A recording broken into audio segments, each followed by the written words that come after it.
Wala ako kasi hindi naman sa sasakay ako or something.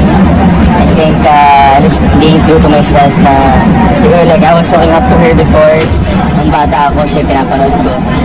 So actually yung sa interview na I had, talagang sinabi ko na kung ano yung dream ko, diba?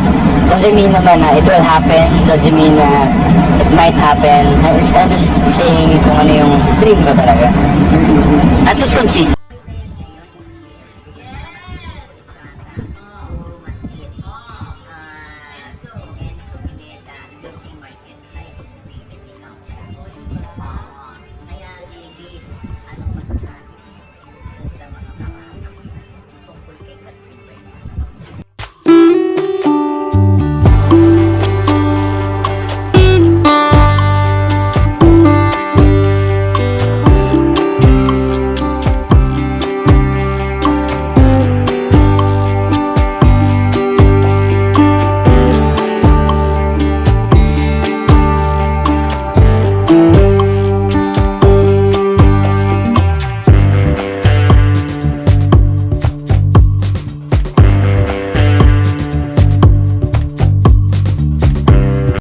Afternoon sa inyong lahat.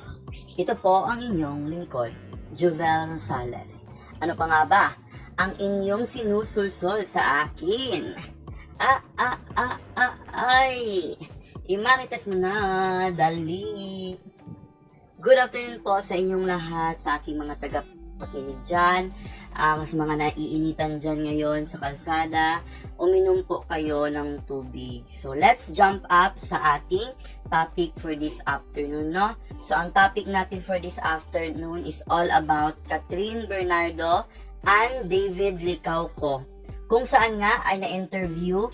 So, as nakita nyo, kung nandito na kayo sa video ka ngayon, nakita nyo na yung interview ni OG Diaz kay David Licauco, kung saan nga daw ay pinaparatangan siya na manggagamit di umano kay Catherine Bernardo. So, parang pinapaliwanag ni David doon na noon pa man talaga ay idol niya talaga si Catherine Bernardo, kahit pa sila pa ni Daniel Padilla.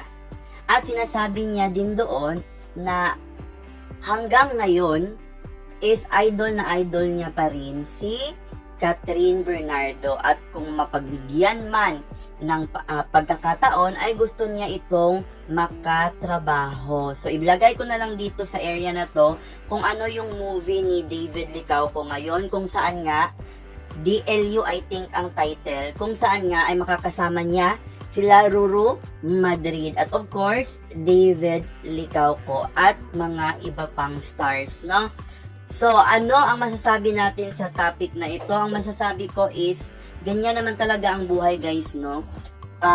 Ibig sabihin lang niya na bukas ang pag-iisip ni David Licauco na makasama at makatrabaho si Catherine Bernardo. Hindi lang siya sumasakay sa issue, kundi talaga noon pa man ay idol na niya si Catherine Bernardo. At sa atin naman dito, ano ang natutunan natin sa issue na to? Natutunan natin na huwag tayo mag-judge agad-agad. Hindi dahil ginusto niya makatrabaho, ibig sabihin manggagamit na siya. Hindi ganun, no? So, gusto niya makatrabaho dahil idol na idol niya. So, yun lang ang masasabi natin sa topic na ito. Magpapasalamat ako sa aking mga sponsor. Magpapasalamat ako kay Ma'am Sparkle of Ireland. Salamat sa pagbibigay mo ng pera sa akin for my monetization. Again, Sir Mario of Cebu, thank you so much, sir, sa pinadala mong pera for my load. And of course, sa ating bagong promotion ngayon, no? So, kinuha tayo as ng isang sponsor na kung saan ay maglalagay tayo ng mga condo units nila. At of course, ano yung mga details, sasabihin ko yan sa inyo sa mga susunod na vlogs ko.